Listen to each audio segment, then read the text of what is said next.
88वे वर्ष माघवारी पायी दिंडी सोहळा कुची ते पंढरपूर मार्गस्थ. श्रद्धेचा महासागर उमटला, टाळ मृदुगाचा गजर परिसरात गजरला. उन्हाची तमा विसरून श्रद्धेची वाट चालत आहे. कुचीहून पंढरपूरकडे निघालेला माघवारी पायी दिंडी सोहळा भक्तिमय वातावरणात मार्गस्थ. माघवारी पायी दिंडी सोहळा कुची ते पंढरपूर मार्गस्थ होत असताना संपूर्ण परिसर भक्तिमय वातावरणाने भारून गेला आहे. पुंडलिक वरदे हरिविठ्ठल ज्ञानोबा तुकाराम या गगनभेदी जयघोषात टाळ मृदुगाच्या ठेक्यावर वारकऱ्यांनी पंढरीच्या दिशेने आपली श्रद्धेची पवित्र वाटचाल सुरू केली आहे. यंदा हा माघवारी पायीदिंडी सोहळा आपल्या 88वे वर्ष पूर्ण करत असून सलग 88 वर्षांची अखंड परंपरा जपत कुची येथून पंढरपूरकडे निघालेल्या या दिंडी सोहळ्यात कुची व परिसरातील पुरुष, महिला, युवक, युवती तसेच ज्येष्ठ नागरिक मोठ्या संख्येने सहभागी झाले आहेत. लहान बालकांच्या हातात भगवे झेंडे तर ज्येष्ठ वारकऱ्यांच्या ओठावर अखंड विठुनाम. पिढ्यानपिढ्या चालत आलेली भक्तीची ही परंपरा यावेळीही तितक्या श्रद्धेने पुढे जाताना दिसून येत आहे. उन्हाची तमा न बाळगता, थकवा विसरून आणि संसाराच्या ओझ्यातून थोडा वेळ विठुरायाच्या चरणी अर्पण करण्यासाठी वारकरी शिस्तबद्ध पद्धतीने पायी प्रवास करत आहेत. प्रत्येक वारकऱ्यांच्या चेहऱ्यावर पंढरपूरच्या विठ्ठल रुक्मिणी दर्शनाची ओढ स्पष्टपणे दिसून येत आहे. वारीच्या मार्गावर विविध ठिकाणी ग्रामस्थांच्या वतीनं पिण्याचे पाणी, चहा, अल्पोहार, औषध उपचार तसेच आवश्यक सेवा सुविधांची व्यवस्था करण्यात आली आहे. ही निस्वार्थ सेवा पाहून वारी ही केवळ धार्मिक परंपरा नसून सामाजिक एकोप्याचा जिवंत वारसा असल्याचे पुन्हा एकदा अधोरेखित होत आहे. माघवारी पायी दिंडी सोहळा कुची ते पंढरपूर मार्गस्थ झाल्याने कुची परिसरात भक्ती, सेवा, त्याग आणि सामाजिक सलोख्याचे वातावरण निर्माण झालं आहे. पंढरपूर येथे श्री विठ्ठल रुक्मिणीच्या दर्शनासाठी वारकरी अपार श्रद्धा, निष्ठा आणि भक्तिभावाने ही पवित्र वारी पूर्ण करणार आहेत. कवठेमहांकाळ वार्ता न्यूजसाठी मुख्य संपादक जगन्नाथ सकट.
विना त्रिलोक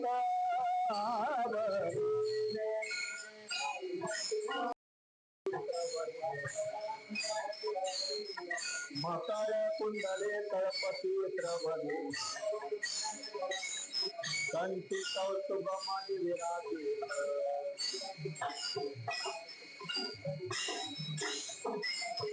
तुळसी हार गळाचा पितांबर म्हणे मागे हे ते सर्व सुख